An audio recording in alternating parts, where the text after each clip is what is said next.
What is up, y'all? Welcome back to the channel. I just wanted to kick off today's video explaining why there is so much red on the screen.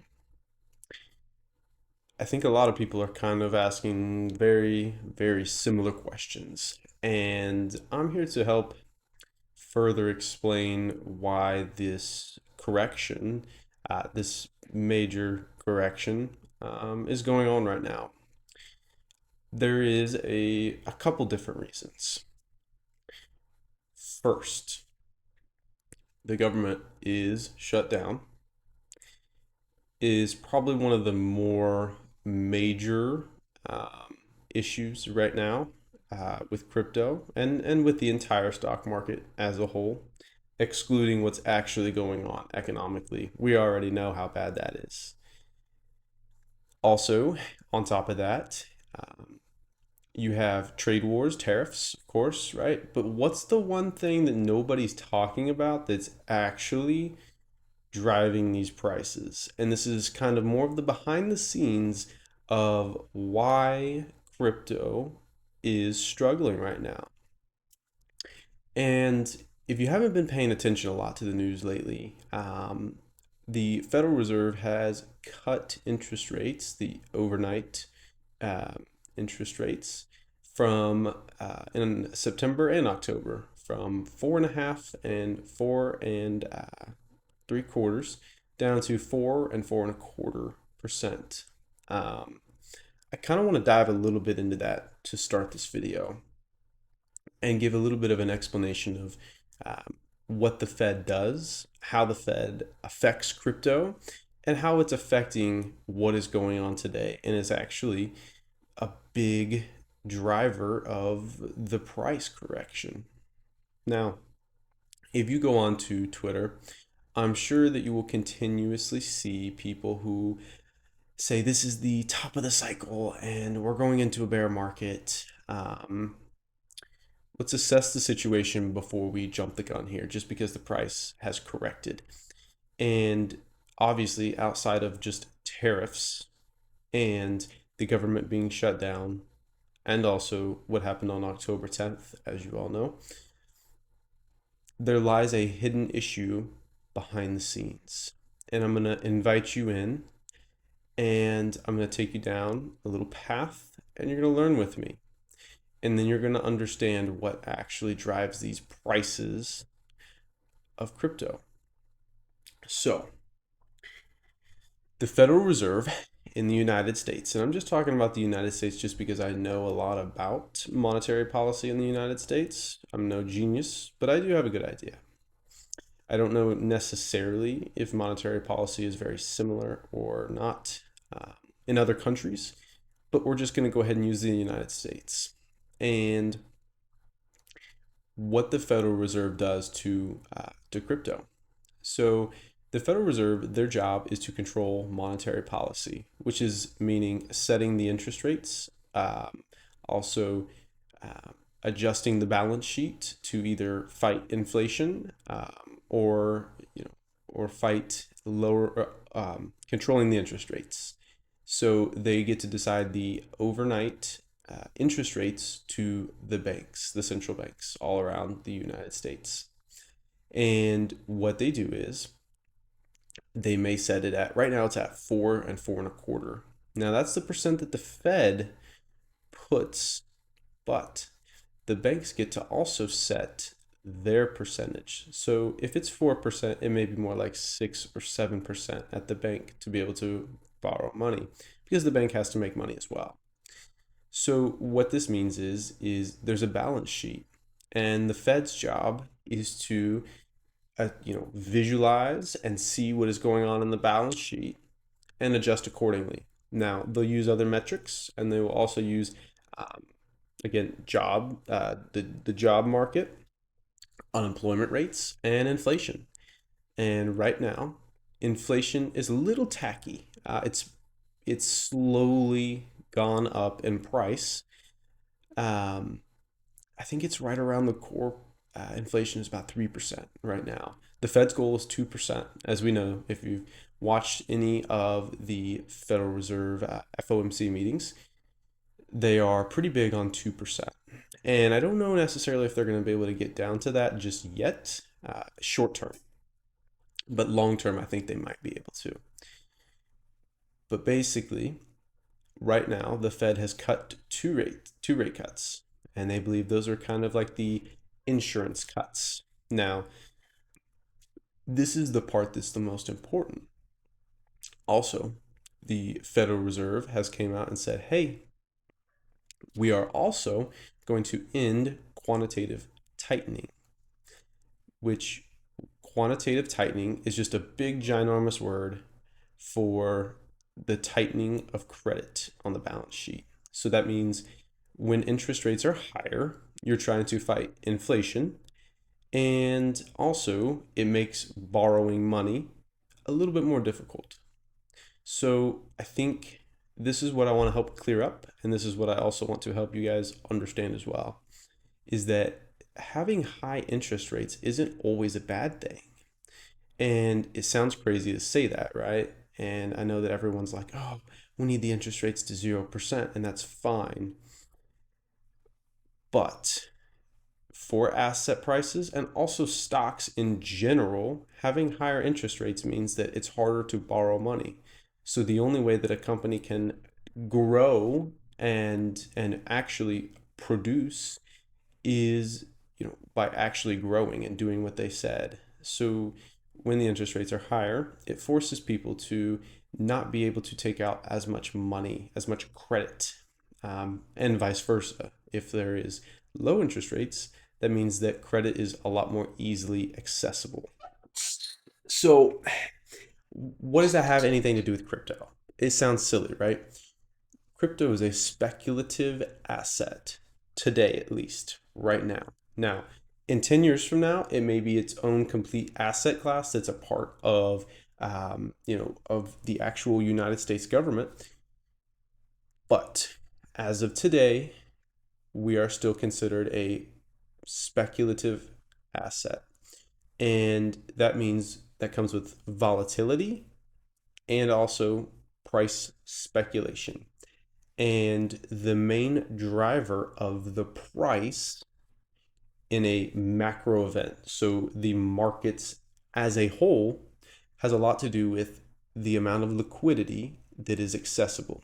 So when I said that the interest rates are higher and we're in a quantitative tightening stage in the Federal Reserve, it means that money is less accessible. It means there's a higher demand.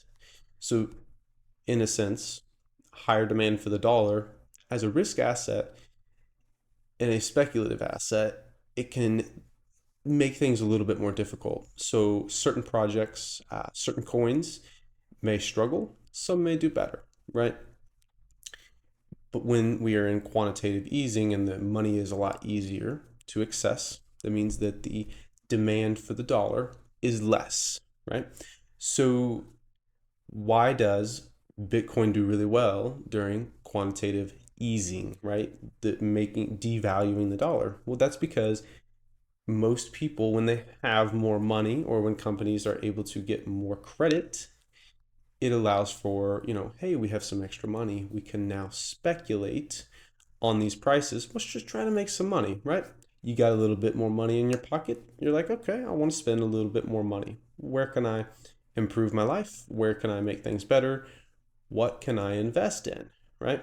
So, in a sense, the cycles of crypto and the Bitcoin halvings, like, yes, perfect. Those are parts of cycles.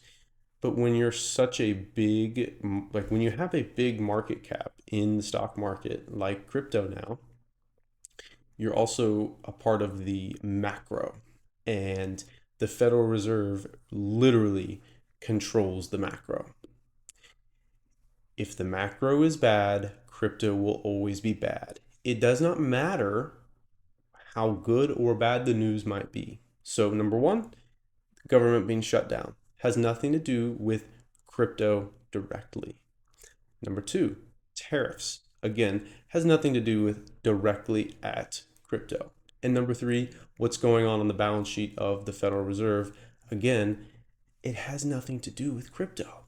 Okay, so we have three catalysts that are holding these prices back, and they have nothing to actually directly do with crypto. That maybe, you know, if it was still the SEC with Gary Gensler, of course there's a problem with crypto, but there's not. And we continue to keep getting good news. So I want you guys to understand it doesn't really matter if the news is good or if it's bad. If there is problems in the macro, it will not be solved. It's the same thing why in early June, why we had a big price correction, was because of well, we thought we were going to go into World War III, right, with Israel, right? Bitcoin dropped below 100,000, XRP below $2, right? But after those were cleared up, we saw a great run up during the summer for the Genius Act as well. So keep in mind a short-term horizon, right? Macro controls what's going on right now. But I want you guys to keep in mind, and if you stayed this long into the video, this is the gem that I haven't talked about yet, is that the only time that the Federal Reserve has been in a spot where it's at today was in the mid to late 90s. What happened in the mid to late 90s? It wasn't that we were in quantitative tightening or easing, we were in a neutral, balanced Fed. And that's very uncommon. Also, what happened with speculative assets in the late 90s? Well, in 97, the United States government passed regulations for the big tech companies. Isn't that weird that we're walking into a neutral stance at the Fed? And what is Congress going to be debating once the government opens back up? Clarity Act. The Fed will be neutral. So, whatever projects will benefit the most from the Clarity Act that have the most value, not speculative, value itself in the real world will go up in price. Bitcoin, XRP, Ethereum. I said it. That's all. Trust the process. It's going to take a little bit. It could be even into Q1, Q2 of 2026. Be patient. Continue to keep stacking up. And I can tell you this much. Right now it's difficult, but there is hope. XRP ETFs, the Clarity Act, the Fed loosening restrictions on monetary policy. Guys, we're so close. We're so close. If you stay till the end of this video, there is a ton of value here that I'm giving out. This is the unspoken thing that people aren't talking about. Everyone's speculating that Bitcoin's hit its top. Everyone's saying, oh, it's this, this, and that, and we're going into a bear market. Do you know what kicks off every single cycle? When the fear and greed index is at its lowest, when retail is at its lowest, when everything seems like it's falling apart, that's when it happens. Trust the process. Guys, I'm telling you, we have a real shot at this. Stay locked in. I will keep you updated on how to steer this boat day in and day out. Okay? I know I can't always drop a video every single day, but I'm trying to do as much as I can. I want you guys to stay locked in. Double down, triple down.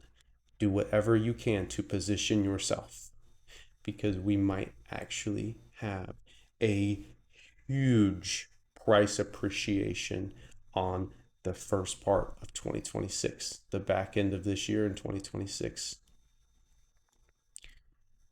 Thank you guys for listening. If you listen this far, I appreciate it. I leave a little bit of hidden gems at the end of my videos. I hope you guys want to continue to keep staying around for that because there's value throughout this entire video. But I'm gonna make you earn it. All right, I will see y'all in the next video. Peace. Know what you want and believe that you can and will get it. Your time is limited. Always keep going. You kill me! Keep going! You keep going!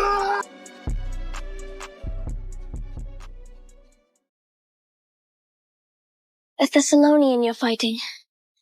He's the biggest man I've ever seen. I wouldn't want to fight him. That's why no one will remember your name.